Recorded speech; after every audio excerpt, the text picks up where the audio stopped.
Unahin po natin yung unang puntos natin about addiction. When cravings becomes captivity. Ang sabi po ng Ephesians chapter 5 verse 10, whoever loves money never has enough. Isinulat ni Haring Solomon, ang pinakamatalinong taong nabuhay sa balat ng lupa. Ang taong pinakamayaman, pinakamakapangyarihan, pinakamaimpluwensya sa tao, hindi lang ng kanyang kapanahunan, even hanggang sa kapanahunan natin. At ang kanyang sinabi, whoever loves money never has enough. Ang sino mang umibig at magmahal sa salapi, kailanman ay walang kabusugan. Ang tawag natin diyan, addiction. Appetites that addicts. Greed is a hunger that never ends. Itong kasakiman, itong kagahaman, itong korupsyon ay isang kagutuman na kailanman ay hindi mabubusog.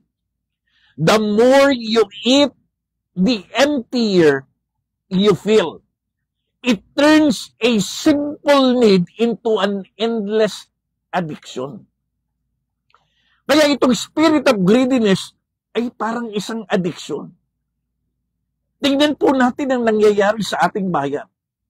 Greedy people cannot stop eating public funds kahit busog na sila sa budget, gutom na gutom pa rin sa bribe at corruption. Nakikita't napapanood natin, mali-malitang pera, kahong-kahong pera. Punong-puno ang isang lamesa ng mga patong-patong na pera.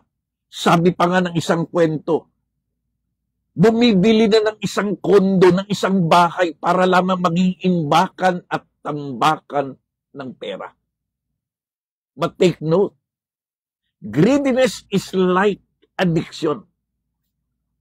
It has an endless wanting and desire that never ends.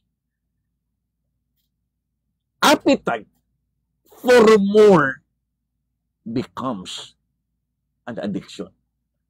Kahit panay kahon-kahon, mali-maleta, kahit ang daming kondo, kahit ang daming mga sports car, kahit ang dami ng mga milyones na mga relo, mga sapatos, mga damit. Adik. Ang mga taong greedy ay mga taong adik. At sila'y walang kabusugan. Wala silang kakontentuhan. So point number 1, greediness is addiction with an endless, never-ending satisfaction. Tama? O may tama?